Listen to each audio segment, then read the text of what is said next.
এইখানে আমি একটা ভ্যাসেল আঁকার চেষ্টা করলাম। তো ভ্যাসেলের লাইনিংটা কি? এটা হলো ভ্যাসেলের লাইনিং। আপনারা অবশ্যই জানেন যে এগুলো হলো এন্ডোথেলিয়াল সেল, তাই না? Endothelial cell. এখন এই ভ্যাসেলের মধ্যে খুব গুরুত্বপূর্ণ তিনটা কম্পোনেন্ট নিয়ে কথা বলবো। একটা হলো প্রোটিন, একটা হলো ব্লাড সেল, আর একটা হলো ফ্লুইড। এখন এক্সুডেশন বিষয়টা কি? এগুলো যখন ভেতর থেকে বাইরে চলে আসবে, ফ্লুইড, সেল, প্রোটিন ভেতর থেকে বাইরে চলে আসবে, এটাই হলো এক্সুডেশন। বাইরের এই জায়গাটাকে আমি কি বলছি?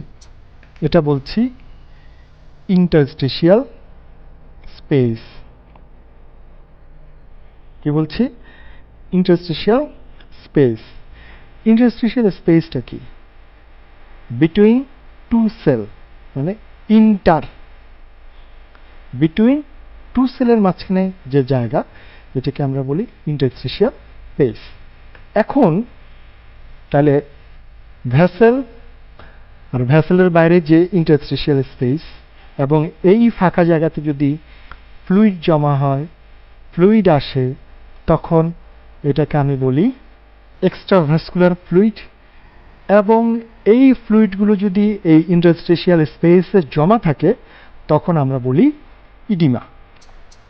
আচ্ছা, এখন এই যে ফ্লুইডগুলো এখান থেকে আসলো, এই জায়গাগুলোতে ফ্লুইড আসলো, এই ফ্লুইডগুলো আবার দুই রকম। একটা হলো এক্সুডেট, আরেকটা হলো ট্রান্সুডেট। বোঝা যাচ্ছে? একটা হলো এক্সুডেট, আরেকটা হলো ট্রান্সুডেট। আজ আমরা ইনফ্লামেশন ক্লাসে যেসব ফ্লুইড নিয়ে কথা বলবো, দে অল আর এক্সুডেট। তার মানে এই এক্সুডেট এই ফ্লুইডগুলোর সাথে ইনফ্লামেশনের একটা সম্পর্ক রয়েছে। আর এই ট্রান্সুডেট ফ্লুইডটা কখন পাই? এটা আমরা অর্গানের বিভিন্ন ডিসফাংশনের কারণে আমরা ফ্লুইড পেয়ে থাকি, ইনফ্লামেশনের সাথে সম্পর্কযুক্ত না, সেটাই হলো ট্রান্সুডেট। আচ্ছা, এগুলো বললাম ভূমিকা কথাবার্তা নিজের ভাষায় আপনাকে সহজভাবে বোঝার জন্য।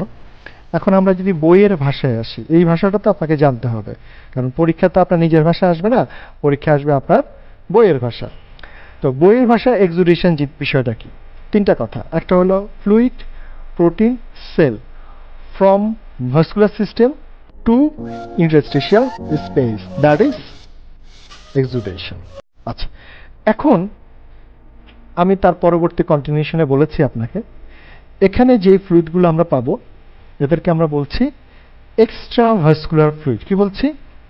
মানে ভ্যাসেলের বাইরে এক্সট্রা ভাস্কুলার ফ্লুইড।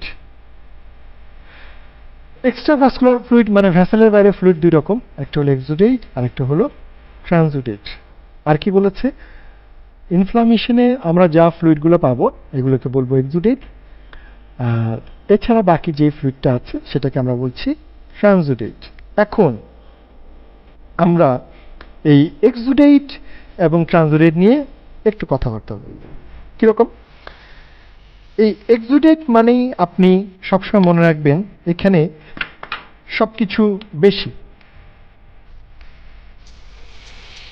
ট্রান্সুডেট মানে মনে রাখতে হবে এখানে সবকিছু কম। এখন সবকিছু মানে কি? তাহলে কি কি থাকবে সবকিছুর মধ্যে? ভেরি কমনলি এখানে প্রোটিনের কনসেন্ট্রেশন বেশি, এখানে সেল বা সেলুলার ডেব্রিস বেশি, এক্সুডেটের কথা বলছে, এখানে স্পেসিফিক গ্র্যাভিটি বেশি। আরেকটা তথ্য শুরুতেই বলেছি, এটা একটা এক্সট্রা ভাস্কুলার ফ্লুইড। কথা শেষ। তাহলে কি কি বললাম? একটা এক্সট্রা ভাস্কুলার ফ্লুইড এক্সুডেট, এবং এখানে সবকিছু বেশি। কি কি বেশি? প্রোটিনের কনসেন্ট্রেশন, তারপর স্পেসিফিক গ্র্যাভিটি, সেল অথবা সেলুলার ডেব্রিস। একই রকমভাবে ট্রান্সুডেটের সব কিছু কম। তাহলে ট্রান্সুডেট এটাও একটা এক্সট্রাভাস্কুলার ফ্লুইড। কম কি আছে? প্রোটিন কম, সেল কম, স্পেসিফিক গ্র্যাভিটি কম। এইবার আপনাকে আমরা একটু এটার সাথে মিলাই দিয়ে আসি যে আমরা কি পড়েছি। বোর্ডে আসি, খুব সহজ কথাবার্তা। Fluid, protein, cell from vascular system to interstitial space.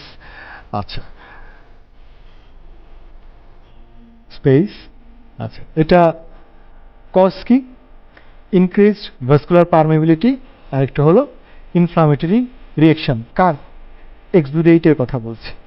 আচ্ছা, এক্সুডেশন গেল, এরপরে আমরা আসছি হলো এক্সুডেট। কজ কি? একটা কজ আমরা জানি, আপনাকে বলেছি। এক্সুডেটের সাথে সম্পর্ক কার? Inflammatory condition. আর ইনক্রিজ ভাস্কুলার পারমিবিলিটি কি? এটা আমরা আপনাকে পরে ডিটেলস বোঝাবো, পরের টপিকে আছে। মাঝখানে একটা ফাঁকা জায়গা রাখছি, কারণ এটা আপনাকে মেমোরাইজ করার জন্য। এই ফাঁকা জায়গায় কি আছে? আসলে যে একটু আগে যে 4টা পয়েন্ট বলছেন, একটু মনে করার চেষ্টা করেন। এক্সট্রাভাস্কুলার ফ্লুইড, তারপরে প্রোটিন বেশি, সেল বেশি, স্পেসিফিক গ্র্যাভিটি বেশি। এক্সুডেট নিয়ে কথাবার্তা শেষ।